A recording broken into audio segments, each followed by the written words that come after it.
بسم اللہ الرحمن الرحیم۔ امید ہے کہ میرے تمام احباب خیر و عافیت سے ہوں گے۔ میرے عزیزوں، پیارے بھائیوں، بزرگوں، میں بار بار آپ کو بتلاتا ہوں کہ تمام خوابوں کا کچھ نہ کچھ مطلب ہوتا ہے۔ البتہ جو خواب شیطانی اور دن بھر کے خیالات ہوتے ہیں وہ ان سے جدا ہیں۔ تو اسی طرح علامہ ابن سیرین رحمۃ اللہ علیہ نے، حضرت کرمانی رحمۃ اللہ علیہ نے، حضرت جعفر صادق علیہ السلام نے خوابوں کی تعبیروں کا ذکر ہمارے لیے آسان کر دیا۔ تعبیر رویا میں لکھا ہے، اگر کسی شخص نے خواب میں ہڈی دیکھی، ہڈی گوشت والی ہڈی، تو یوں فرماتے ہیں کہ خواب میں ہڈی کا دیکھنا مال اور دولت پر دلیل ہے۔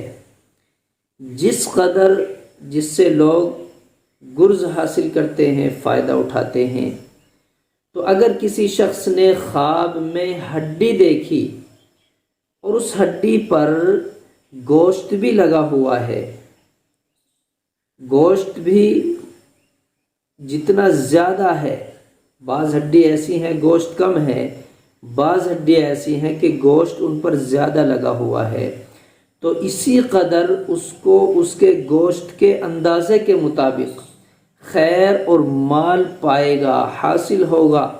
اور اگر دیکھے کہ ہڈی بغیر گوشت کے اس کو ملی ہے تو اس قدر تھوڑا منفعت، تھوڑا خیر، تھوڑی برکت اس کو حاصل ہوگی۔ اور اگر وہ دیکھے کہ کسی نے اس کو ہڈی دی ہے تو اس کے ذریعے سے نفع حاصل ہوگا، اور اس نے کسی کو ہڈی دی ہے تو اس کے ذریعے سے اس کو بھلائی پہنچے گی، خیر پہنچے گی۔ حضرت جعفر صادق علیہ السلام فرماتے ہیں کہ خواب میں دیکھے کہ اس نے کسی کی ٹوٹی ہوئی ہڈی باندھ دی، جوڑ دی، تو دلیل ہے کہ بزرگی اور طرح طرح کی منفعتیں حاصل ہوں گی اور نیک کام کرے گا۔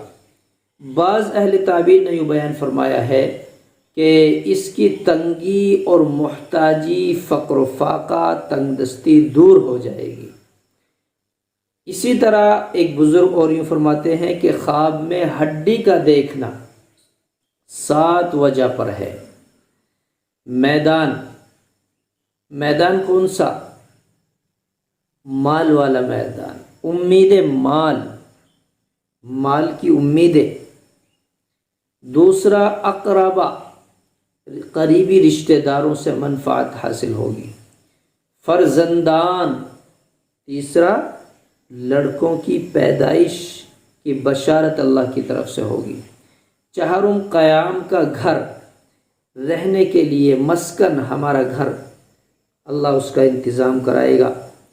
پانچواں مال ششم، اسی طرح پنجم مال ہے صرف خالی، کسی طرح کا مال ہو۔ اور چھٹا جو ہے، ششم بولتے ہیں اس کو، چھٹا اس کے لیے برادران، بھائیوں سے خیر اور منفعت پہنچے گی۔ دوسرا دوست اور شریک۔ یہ 7 باتیں ہیں، ان میں سے کوئی نہ کوئی بات اس کو حاصل ہوگی، اور ان کی میں نے وضاحت الگ الگ نہیں کی کہ جس طرح بتایا فرزندان، اس سے کیا مراد ہے۔ اگر یہ 7 وجہ آپ حضرات نے خواب میں دیکھی ہیں تو آپ کوئی سی بھی وجہ جو دیکھی ہے وہ لکھ کر بھیجیں، اور پھر اس کی پوری وضاحت انشاءاللہ آپ کو بتلا دی جائے گی۔